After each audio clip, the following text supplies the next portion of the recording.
Several years ago, I had traveled to a foreign country to study. After finishing my studies, I found myself returning because I fell in love with the culture and enjoyed the atmosphere. I've since met someone, and we're planning to marry this fall.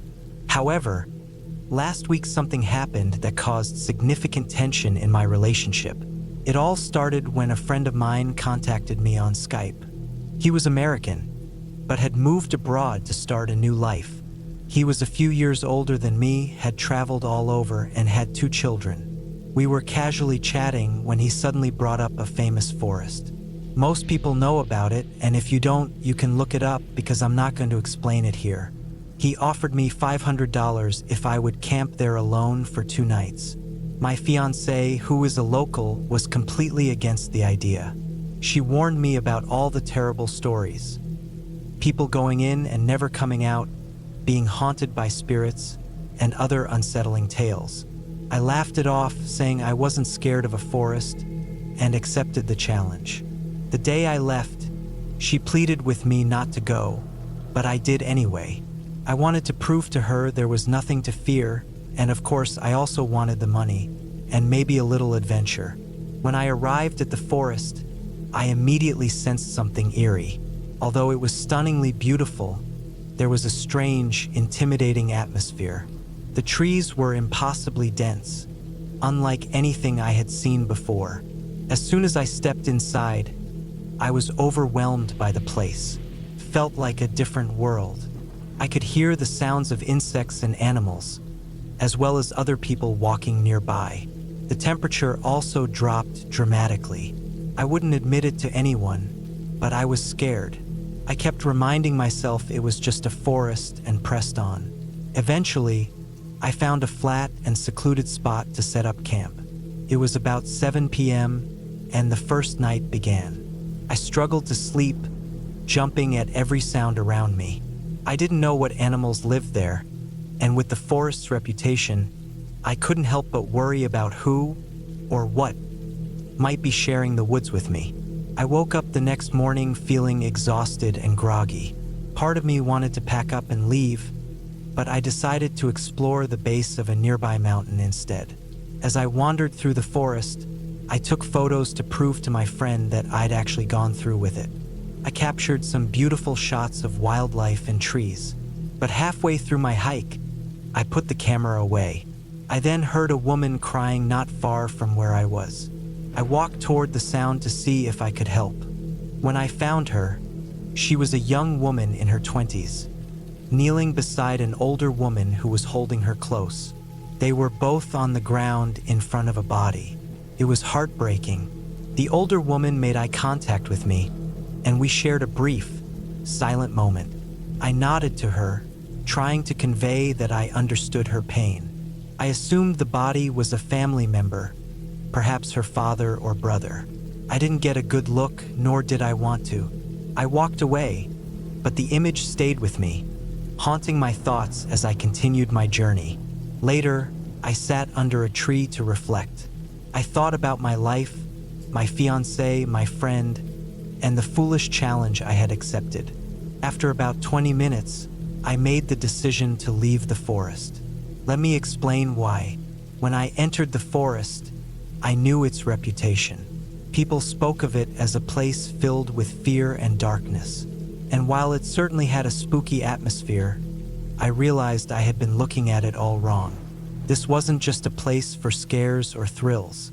It was a place where people, having lost all hope, came to end their lives. I had been treating it like some kind of haunted house attraction. That was deeply disrespectful. In the months that followed, I fell into a deep depression. The forest had opened my eyes to how fragile life is, how easily it can be taken, whether by choice or by fate. It left me in a state of mind where I questioned the meaning of everything. I wondered if any of it really mattered. Love, marriage, family. We all lose it in the end. This strained my relationship. I wasn't as affectionate as before, and my fiancé and I began to argue frequently. We even had a minor physical fight, which led to me storming out of the house. Guess where I went? Back to that forest. I stood at the edge, staring into the trees, thinking about everything I had seen and everything that had been going wrong. The thoughts swirling in my mind were not good ones.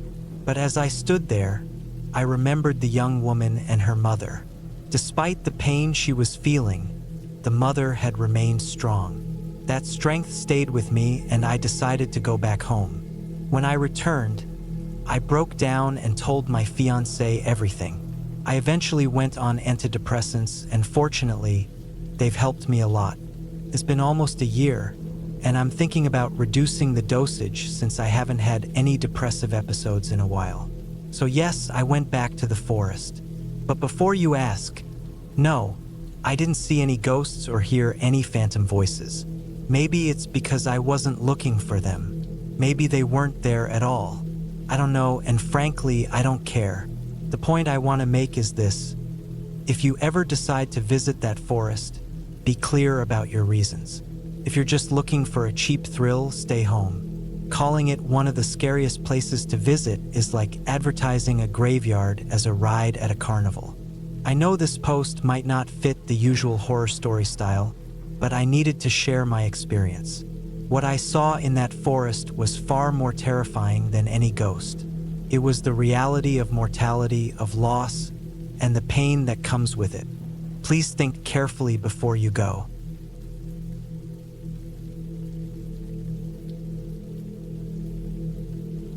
I've been a park ranger for about 6 years now.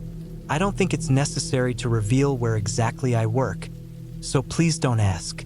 With that out of the way, I want to clarify that I'm no expert in the paranormal or strange creatures. I can't explain most of the things I've experienced out here, but maybe you all can help me with that. Anyway, I'll start with the first odd encounter I had while on patrol in the forest where I work. We got a call about a possible wanderer, a person who leaves the trail either because they're lost or causing trouble. It's not uncommon for teenagers to think it's fun to sneak into the woods to smoke or something. I responded to the call and took one of the ranger trails to search for the person. The description I got was of someone tall and slim, not much to go on, but it was better than nothing. As I was nearing the end of the trail, I heard a noise to the east. I turned to look and saw a quick flash of color before it ducked behind a tree. I shouted, "Hey, you're not supposed to be out here. This area's restricted to staff only." But there was no response and nobody came out. So I walked toward the tree where I saw the figure disappear. When I got there, I was stunned. There was no one behind the tree. It's hard to move through the woods without making a sound, so I was puzzled. I searched around, but there wasn't a trace of anyone. I radioed my supervisor to let him know. He told me to do one more sweep of the area, and if I didn't find anything, I could return. After a second patrol, still nothing, so I reported back. My supervisor then asked me what color I saw, and I said it looked like someone wearing a red plaid shirt with blue jeans. He just chuckled and said, "Ah, must have been Sam." I was confused. "What do you mean? Does he not get in trouble for being out here?" My supervisor replied, "It's hard to punish a ghost." I gave him a skeptical look, but he went on to explain. Sam had been a young boy who was attacked by a bear in the forest about 12 years ago. Since then, he's never really left. From that day forward, I saw Sam a few more times. I've also seen other strange figures now and then. One of the most memorable sightings happened while I was leading a tour of our campground. A small group of visitors was with me when a woman raised her hand and asked if they were allowed near the river. She pointed toward the bank, and I saw a woman standing there, wearing a white nightgown.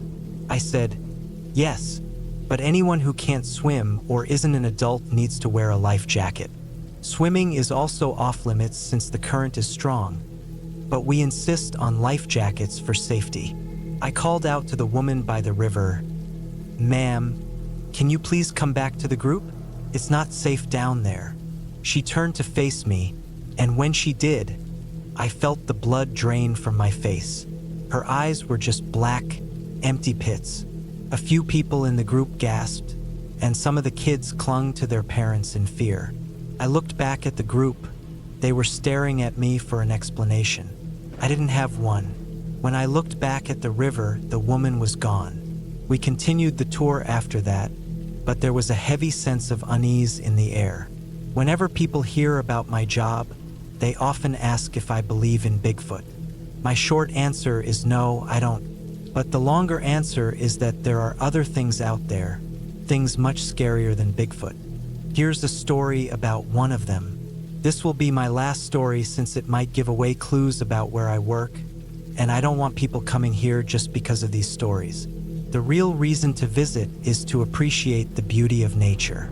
But with that said, I'll get to it. I was on another patrol when something darted out in front of my vehicle. It's more like a golf cart than a car. I thought I might have hit a young deer or something similar, so I stopped and radioed the head ranger. When he asked for a description, I struggled to explain. This creature was about the size of a large dog, like a German shepherd, but it was jet black and had a sleek coat. Its body was similar to a dog's, but it had no ears, or at least none that I could see. There was also no snout, not even like a bulldog's squished face. It just didn't have one. Its face was flat, with two tiny slits where the nose should have been. The head ranger arrived soon after, and we talked over the walkie-talkies. He was as confused as I was. We called the wildlife service, and they took the creature away for further study. Some campers had taken pictures, and these were handed over to the local news. Thankfully, it only made it to the newspaper and not TV. The last I heard, there haven't been any updates on what it might have been. I hope you enjoyed my stories, and maybe they'll inspire you to share your own. Depending on how this is received, I might share more in the future, but for now, I'll keep things quiet.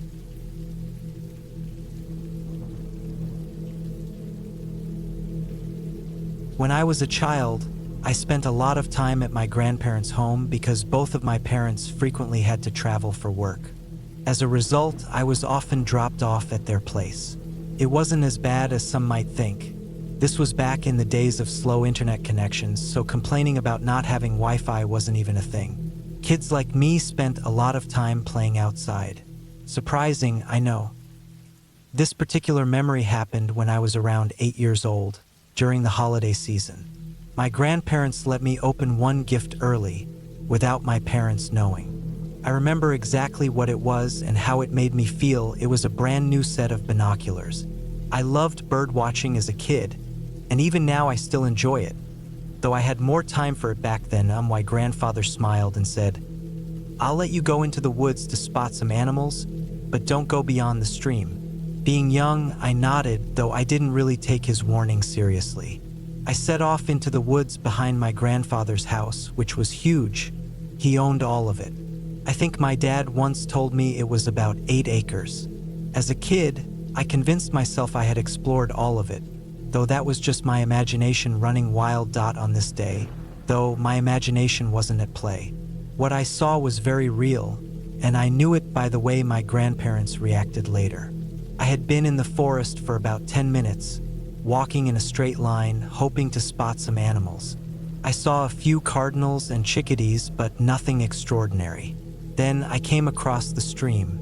It was completely frozen over as it was winter. My mind wandered, wondering what might be on the other side. Why wasn't I allowed over there? I knew it was likely for safety reasons. Once you cross the stream, the house is out of sight, and you're too far away to shout for help. But in my young mind, the other side seemed like the perfect spot to find the birds I was hoping to see. The rare ones that I glanced back at the house a few times, thinking about my decision. I eventually chose not to cross the stream and disobey my grandfather. But then, I heard a voice from the other side. It wasn't frightening. It was warm and comforting, kind of like hearing a familiar storyteller. Without really thinking, I jumped across the stream and ventured deeper into the woods. I didn't hear the voice again for a while, and I wasn't seeing any new birds, so I started to think this was a waste of time. I decided to take one last look with my binoculars before heading back. The sun was beginning to set, and I knew if I stayed out much longer, I'd be in trouble. I raised the binoculars and did a final scan around me, turning in a full circle. That's when I saw him. It wasn't a bird. It was a man. He was tall, dressed in a neat black suit, and carrying a briefcase. Based on how strong my binoculars were, he must have been less than a half-mile away. He wasn't doing anything, just standing there. The longer I looked, the more unsettling it became. What would a man in a suit with a briefcase be doing in the middle of the woods in winter? I was so focused on him that I didn't notice my grandfather coming up behind me. He grabbed me and carried me back to the house, scolding me the entire way. Once inside, I sat on the couch, sniffling, while he asked me what had made me cross the stream after he had specifically told me not to. Through my tears, I managed to say, "I heard a man out there." His entire mood changed. I remember hearing him gasp a little. He crouched down next to me and asked, "What did he say?" He just said, "Hello," and then he was gone. I didn't see him until after I crossed the stream. Nearly whispering, my grandfather asked, "What did he look like?" "He had a suit and a briefcase," I replied, still rubbing my eyes. My grandfather looked up at my grandmother and then back at me. "It's okay, kiddo. We're not mad. We were just worried about you." It wasn't until I was much older, about 17, that I learned what I had seen that day. My grandfather was in poor health, though not close to passing away yet, and we were visiting him in the hospital. When my parents left to grab food, he told me the full story of the man I had seen. Apparently, before the land became overgrown with trees, there used to be a cemetery there. The man I saw was a spirit that locals referred to as the undertaker. According to my grandfather, the man had been a businessman, which explained the suit and briefcase, and had died of a heart attack during his wife's funeral. Now, he wanders the woods, searching for his wife's grave. It was a sad story. My grandfather had been so worried because legend had it that if the undertaker ever saw you, you would be cursed and eventually die of a heart attack, just like him. I'm not sure how much I believe that, but I'm glad he never turned to face me. His back was to me the entire time. My grandmother eventually passed away, though not from a heart attack, in case you're wondering. I've kept the story alive by telling anyone who will listen, and when I visit the old house and see kids playing nearby, I always warn them never to cross the stream.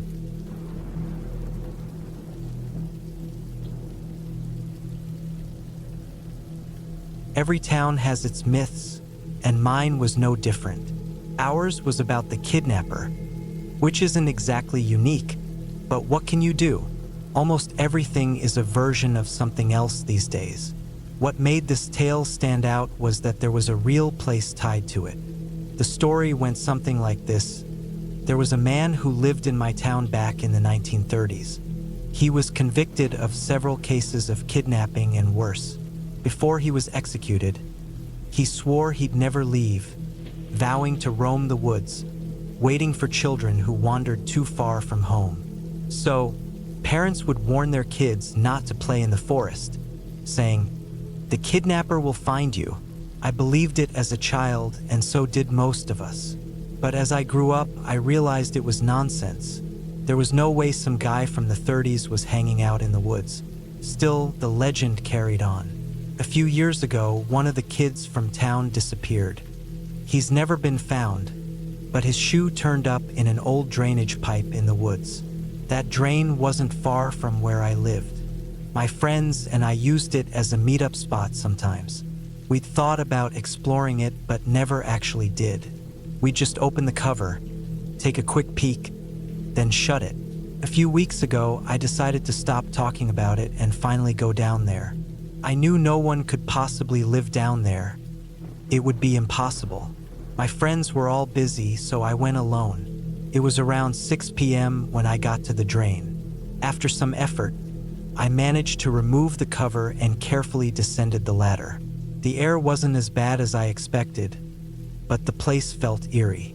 I switched on my flashlight and started walking, looking for any signs of life. After about 10 minutes, I had only seen a few rats. Nothing supernatural, nothing creepy. I was about to turn around and leave when I heard it. There was definitely someone or something down there with me. I could hear footsteps, and I even saw another light heading toward me from the opposite side of the tunnel. I pointed my light in that direction and called out, "Hello? Is anyone there?" At first, I couldn't see anything. My flashlight wasn't the brightest. The footsteps got closer, and the light on the other side grew stronger. I called out again, "Who's there?" The footsteps stopped. I aimed my light where I thought the person was, and that's when I saw him. A man standing in the tunnel, his neck twisted unnaturally. His light came from an old lantern. I scrambled to get out of there, climbing the ladder as fast as I could. Once I was out, I slammed the cover shut and fell backward, staring at the entrance. My mind raced through all the possibilities. Maybe it was just someone playing a joke. My friends knew I was planning to go down there, but how long would they wait down there just to prank me? That would take some serious dedication. Then again, maybe it was something else, a ghost, perhaps. I didn't want to believe it, but everything lined up. The twisted neck, the location, the lantern, it all fit. Like I said, every town has its myths. I just never thought mine would turn out to be real.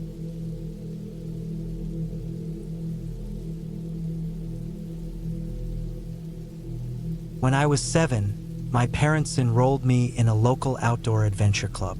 Despite what you're about to read, I still consider it one of the best experiences of my childhood. I loved spending time outdoors, learning survival skills, and everything else that came with it. A big part of our activities took place in the woods, dealing with nature, so you'd expect me to have at least one eerie story. Well, I can promise you that most kids in that club probably have one, and this is mine. I had been part of the group for about a year when we were working on a lesson about trees and leaves in the forest. I can't recall the exact details, but that's not important. After the lesson, we were paired up and given a task to find the largest leaf we could. Sounds simple, but we had a blast doing it. We were told to stay within sight of the group leader, but the kid I was with had other plans. He kept glancing back at the leader, and as soon as their attention was elsewhere, he bolted into the woods. We were taught that if we got separated, we should blow the whistle they had given us. But that didn't really cross my mind at the time. I foolishly chased after him, shouting, "We're not supposed to go out here." He just kept running. Eventually, he stopped and turned around to face me. He was a bit older, maybe 9, so when I noticed he had a cigarette in his hand, I wasn't shocked. My parents smoked too, so I assumed it was something older kids did. "We need to head back," I said, feeling anxious. "I can't see the group leader anymore." He just laughed and took a puff of the cigarette. "Fine," I said, reaching for my whistle. "I'll just call them over." But before I could blow it, he knocked it out of my hand. "Don't get me in trouble, or I'll punch you," he threatened. I took him seriously. I was smaller, and since he was older, I figured he was stronger too. He chuckled for a moment, but then his expression changed. His face went pale as he looked past me. I thought maybe the leader had caught up to us, but it was much worse. He dropped his cigarette and sprinted back toward the others. I quickly stamped it out, and when I turned to follow him, I saw what had terrified him. It was, for lack of a better term, a giant creature. It was towering, covered in thick fur, and it smelled awful. The fur around its face and hands was tangled with what looked like dried animal blood. I was so scared that I wet myself. It stood still, and for a moment, I fought against every instinct telling me to run. I darted toward the whistle lying on the ground and blew it as hard as I could. I'm lucky the creature was slow because it could have easily caught me. When the whistle sounded, the beast let out a loud cry and retreated into the woods. Shortly after, the group leader found me and brought me back to camp. We all received a long, stern lecture about safety in the forest. One thing that stuck with me was when the leader said, "There are things out there that can hurt you." felt like a harsh thing to say to kids, but I knew deep down that he was right. We continued our trips into the woods after that, but I never saw anything like it again.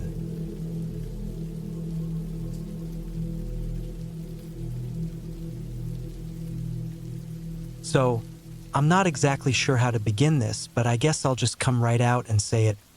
I saw something in the woods. It wasn't a bear or anything like Bigfoot. That's just silly. Plus, there are things I'll mention later that will prove it couldn't be those, so bear with me. I was hiking on an old trail outside a small town when I stumbled upon what looked like an abandoned campsite off to the side. Usually, I don't mess with that stuff. I figure whoever manages the trail can handle it, and I don't want to get accused of tampering with someone's things. But this was different. It wasn't just abandoned, it was destroyed. It looked like someone or something attacked the place. The tent had been torn from its stakes and was completely flipped over, food scattered everywhere, and embers from the campfire were still glowing around the site. The burning embers are what made me go over there.